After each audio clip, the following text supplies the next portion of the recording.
The long-awaited final report from the Aged Care Royal Commission has delivered a damning assessment of the system which is supposed to protect the country's most vulnerable. It's found the standard of services unacceptable and deeply concerning.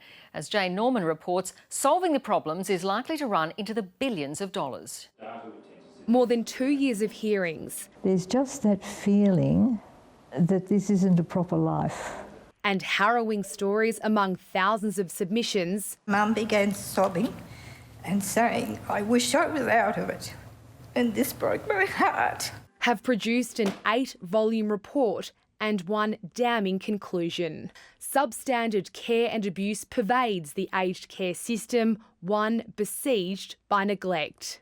The findings of this commission work is as shocking as I feared it would be. Between them, the commissioners have made 148 recommendations they believe the government needs to adopt. Ambitious, challenging, but achievable. The ministers acted early, agreeing to tear up the Howard-era legislation governing the sector. The commissioners also want a stronger regulator that actually punishes bad providers, but they're split on how best to achieve it. A new body entirely independent of government or an overhaul of the existing authority. One issue they could both agree on was the need for greater transparency, recommending a new star rating system be introduced to compare aged care homes' performance and staffing levels. And if the commissioners get their way, those staff would be better trained and better paid. The report recommending all workers obtain at least a Certificate 3-level qualification, bringing aged care in line with childcare, and a corresponding boost to their award rate. It won't be easy, and I said it's going to test everything from our budget. To improve the level of care inside nursing homes, the commissioners have recommended a registered nurse be on call 24/7 and for residents to receive at least 3 hours of individual care a day. The use of chemical restraints would also be strictly limited. But more Australians are wanting to stay in their own homes for longer, and the commissioners have called on the government to clear the wait list for home care packages by December and speed up approvals for new ones. I hope with all my heart that the government actually sees this as an opportunity to do the right thing after 8 years of neglecting this sector. As part of its initial response to the report, the government will spend an extra $500 million, a down payment on its full response due in the May budget. But the changes being proposed by the commissioners are massive and costly, and the Prime Minister isn't ruling out a Medicare-style levy to pay for them.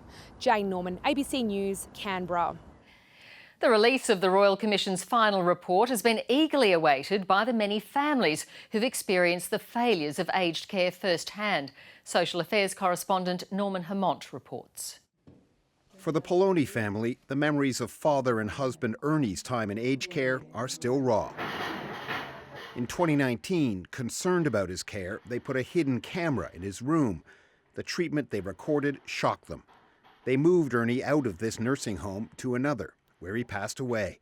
It was a scarring experience of the system, especially for their mother. I don't think we could put her in because it would kill her. They've been following the Royal Commission, and they think the final report offers the best chance of spurring change. I really hope something comes of what we went through and what Dad went through. Advocate Lynda Saltarelli has followed inquiries into the aged care system for more than a decade, and there's been no shortage of material. This Royal Commission identified there'd been at least 42 federal and state inquiries since 1980, about one inquiry a year. So far of what we do know leaves us with a feeling of déjà vu. This is Greece. The plaka, yeah. In Brisbane, Heather Fitzpatrick guides her husband Noel through memories he no longer has. She spent a decade caring for him on their travels and in their home. Despite being approved for a home care package, after nearly 3 years, no funding came through. It's advertised. Have a home care package. You can stay at home. Well, good luck getting it when you really need it. Eventually, Noel's dementia deteriorated, and he was reassessed for the highest level of home care, level 4. The package never came through, and Noel moved into a nursing home. If I had a level 4, Noel more than likely would still be at home. Reducing home care waiting lists is just one of the recommendations that will cost billions. But Heather Fitzpatrick hopes this report will give those in the aged care system what they need the most: choice. Norman Hermont, ABC News.